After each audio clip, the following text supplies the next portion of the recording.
अस्सलामु अलैकुम वरहमतुल्लाहि वबरकातुहू। अल्हम्दुलिल्लाहि कफ़ा व सलामुन अला इबादिहिल्लज़ीना इस्तफ़ा अम्मा बाद। मोहतरम नाज़रीन इकराम, आसान दर्स कुरान में आज 15वें पारे का 19वां रुकू है, जिसके अंदर 4 आयतें हैं। सूरह कहफ सूरह नंबर 18 की 4 आयतों में आयत नंबर 50 से आयत नंबर 53 तक। औज़ु बिल्लाहि मिनश शैतानिर रजीम, बिस्मिल्लाहिर रहमानिर रहीम। व इज़ क़ुलना लिल मलाइकति इसजुदू लि आदम फसजदू इल्ला इब्लीस कान मिनल जिन्नि फफ़सक़ अन अम्रि रब्बिह अफ़तत्तख़िज़ूनहु व ज़ुर्रिय्यतहु औलिया मिन दूनी व हुम लकुम अदू बि'सा लिज़्ज़ालिमीन बदला। और याद करो जब हमने फ़रिश्तों से कहा आदम को सजदा करो तो इब्लीस को छोड़कर सबने सजदा किया, इब्लीस ने सजदा नहीं किया, वो जिनों में से था, तो उसने अपने रब के हुक्म की नाफरमानी की। क्या फिर भी तुम लोग उसे और उसकी औलाद को मेरे सिवा दोस्त बनाओगे, जबकि वो सब तुम्हारे दुश्मन हैं।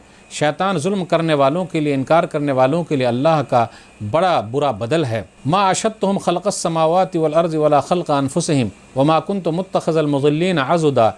मैंने तो शैतान को उस वक्त भी गवाह नहीं बनाया था, यानी मदद के लिए नहीं बुलाया था जिस वक्त आसमान और ज़मीन को पैदा किया था, और उस वक्त भी गवाह नहीं बनाया था, मदद के लिए नहीं बुलाया था जिस वक्त ख़ुद उन शैतानों को और इनकार करने वालों को पैदा किया था, और मैं गुमराह करने वालों को अपनी मदद करने वाला नहीं बनाता। वयौम यक़ूलु नादू शुरकाअल्लज़ीना ज़अमतुम फ़दअूहुम फ़लम यस्तजीबू लहुम वजअलना बैनहुम मौबिक़ा। और याद करो जिस दिन अल्लाह इनकार करने वालों से कहेगा उन बनावटी माबूदों को तो बुलाओ जिन्हें तुम मेरा शरीक समझते थे। वो उन्हें पुकारेंगे लेकिन वो बनावटी माबूद उन्हें कोई जवाब नहीं देंगे, और हम उन मुशरिकों और उनके माबूदों के दरमियान हलाकत व बर्बादी का गढ़ा यानी आड़ बना देंगे, यानी मुशरिकों और उनके माबूदों के दरमियान दुश्मनी पैदा कर देंगे।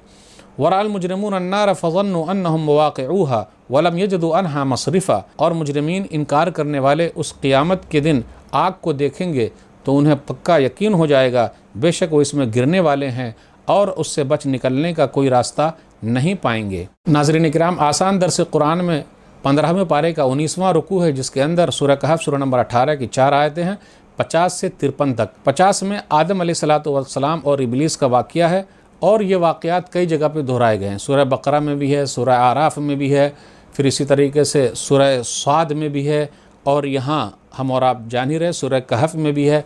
तो कई मरतबा आदम अलैहिस्सलाम और इब्लीस का वाक़या बयान किया गया है। यहाँ जो है इब्लीस के बारे में कान मिनल जिन, वो जिन्नात में से था। फ़फ़सक़ अन अम्रि रब्बी, अपने रब के हुक्म की नाफरमानी की। यहाँ गौर करने की बात है, फ़फ़सक़ लफ्ज़ आया निकल जाना, फ़सक़तिल फ़ारतु मिन जुहरिहा, फ़सक़तिल फ़ारतु मिन हुजरिहा, कि चूहिया जो है अपने बिल से निकल गई। तो ऐसे ही नाफरमानी करना यानी बुल से निकल जाना, इधर से उधर चले जाना। शैतान ने सजदा नहीं किया ताज़ीम वाला, इज़्ज़त वाला, तो अल्लाह का इनकार किया, इसीलिए अल्लाह ताला की इताअत से वो निकल गया। शैतान के पास बाल बच्चे भी हैं, इसीलिए कहा गया फ़तत्तख़िज़ूनहु व ज़ुर्रिय्यतहु औलिया मिन दूनी। क्या तुम लोग शैतान को और उसके बाल बच्चों को मेरे अलावा मददगार बनाओगे? ऐसे ज़ालिमों का क्या ही बुरा बदल है जो लोग शैतान को और उसके बाल बच्चों को दोस्त बनाते हैं, तो इन लोगों के लिए बुरा बदल है। अल्लाह ने यह कहा कि हम तो उसको मदद के लिए बुलाए नहीं, उस वक्त वो लोग थे ही नहीं, न अपने पैदाइश के वक्त थे, न इन लोगों की पैदाइश के वक्त थे, न आसमान व ज़मीन की पैदाइश के वक्त थे, तो हम कैसे मदद के लिए बुलाएंगे? तो लोगों का ये ख्याल रखना सही नहीं। इसलिए लोगों को चाहिए खालिक जिसने पैदा किया उसकी इबादत करे। फिर आगे वजअलना बैनहुम मौबिक़ा, हम उसके दरमियान और जिसको वो लोग पूछते हैं एक गढ़ा, एक आड़ बना देंगे। या कुछ लोगों ने यह भी कहा कि मौबिक़ जो है पीप और खून की मखसूस वादी है जहन्नम के अंदर, या फिर मौबिक़ा का माना मुहलिक, हलाक होना। ये माना है कि मुशरिक और उनके बनाए हुए माबूद एक दूसरे से मिल ही नहीं सकेंगे, क्योंकि उन दोनों के दरमियान हलाकत का सामान होगा, एक दूसरे से दूरी हो जाएगी, तो कैसे मुलाकात कर पाएंगे? तो नाज़रीन इकराम, इस दर्स में शैतान इब्लीस के बारे में ज़िक्र है कि वो जिन्नातों में से है, आदम अलैहिस्सलाम का वाक़या है। फिर इसी तरीके से ये बयान किया गया कि जो लोग शैतान और उसकी ज़ुर्रियत को मानते हैं वो बुरा बदला, बुरा साथी अपने लिए बना रहे हैं। इसलिए नाज़रीन किराम, हमें और आपको अल्लाह को अपना साथी बनाना है, अल्लाह के बताए हुए तरीके पर चलना है।